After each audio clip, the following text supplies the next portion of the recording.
شب برات کے خاص 6 نفل پڑھنے کا طریقہ توجہ کے ساتھ سمجھ لیں. شب برات آنے سے پہلے خود بھی اس کو سیکھ لیں اور دوسروں کے ساتھ شیئر بھی کر لیں. 15 شعبان کی رات، شب برات کی جو رات ہوگی، جو وہ رات جب سٹارٹ ہوگی تو اس رات آپ نے مغرب کے بعد 6 نفل پڑھنے ہیں، 2 کر کے. پہلے 2 میں آپ نے نیت کرنی ہے کہ اے اللہ ان 2 نفلوں کی برکت سے مجھے درازی عمر بالخیر عطا فرما. اللہ اکبر کہہ کے نماز سٹارٹ کرنی ہے. سبحانک اللہ پڑھیں پہلی رکعت میں، پھر الحمدللہ، پھر اس کے بعد قل هو اللہ پڑھ لیں 3 بار.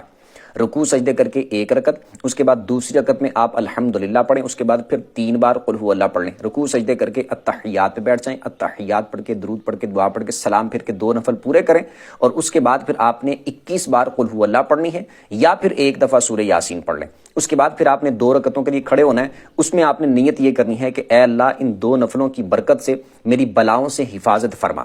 اس کے بعد آپ نے اسی طرح سیم جس طرح پہلے میں نے بتایا 2 نفل پڑھنے ہیں، سیم اسی طریقے کے مطابق. پھر یہ 2 پڑھنے کے بعد آپ نے پھر 21 دفعہ قل هو اللہ پڑھ لینی ہے، یا پھر 1 دفعہ سورہ یاسین پڑھ لینی. اس کے بعد پھر آپ نے 2 اور پڑھنے کے لیے کھڑے ہونا ہے. اس میں آپ نے نیت یہ کرنی ہے کہ اے اللہ ان 2 نفلوں کی برکت سے مجھے اپنے سوا کسی کا محتاج نہ کرنا. اللہ اکبر کہہ کے 2 نفلوں کو سٹارٹ کرنے، سیم اسی طریقے کے مطابق آپ نے 2 نفل پڑھنے ہیں. یہ مکمل کرنے کے بعد پھر آپ نے اتحیات پہ بیٹھ جانا ہے. مطلب کہ یہ مکمل کر لیا تو اسی حالت میں بیٹھے بیٹھے پھر آپ اس کے بعد قل هو اللہ پڑھ لیں، یا پھر 21 دفعہ قل هو اللہ، یا پھر سورہ یاسین پڑھ لیں. اس کے بعد اللہ کی بارگاہ میں دعا کریں، انشاءاللہ اللہ کی فضل سے بڑی برکتیں ملیں گی.